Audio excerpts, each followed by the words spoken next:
Hi, I'm Professor Alastair Pearce from Working with Creatives, the organisation that helps you work with your creative colleagues. Today's video is about a woman I'll call Picky. You'll find Picky in many organisations.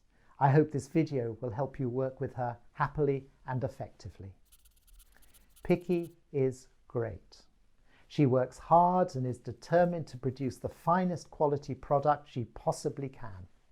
She'll say, whilst rushing lunch at her desk, "Well, yes, I suppose I am a bit of a perfectionist." And that's her reputation in the organisation. Nothing duff gets past our Picky. Great. Pickies are vital for quality assurance. Okay, sometimes she can be a bit annoying when the deadline is approaching, for there's always just one more thing that Picky has to put right, even though the rest of your team knows it's good enough already. But you can put up with that. But Picky picks not only at the end of a project, but all the way through from conception to delivery. And it's this observation of yours that makes you wonder if perfectionist is really quite the right role label to pin on her psychological lapel. It's not wrong exactly, but not quite the whole story. For Picky is engrossed in the process of creativity.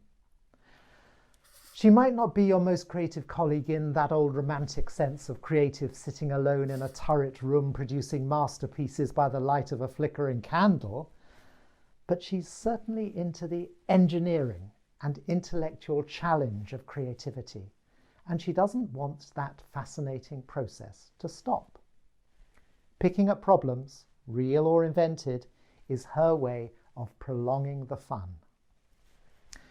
So she insists that all contradictory opinions be exhaustively debated.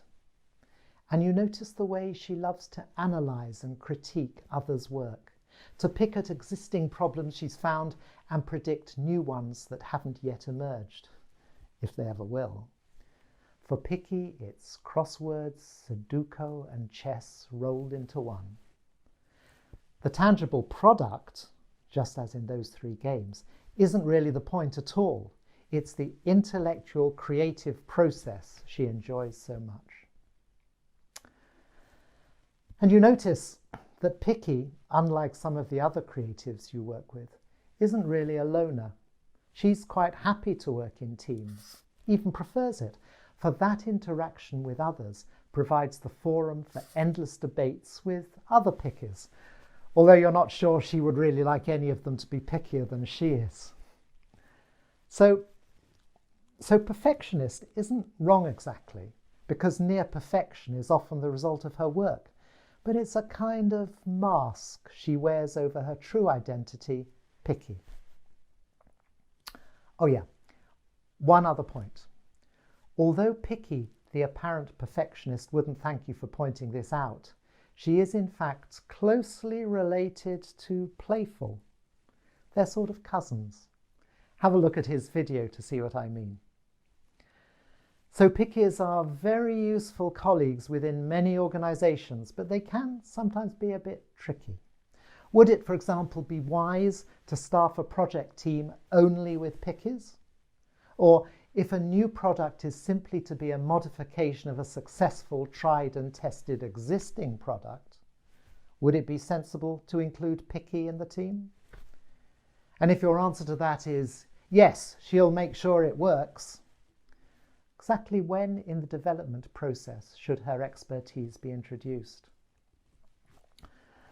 Not hard questions exactly, but their answers do presuppose the managerial skills to recognise, understand and accommodate Picky's creativity.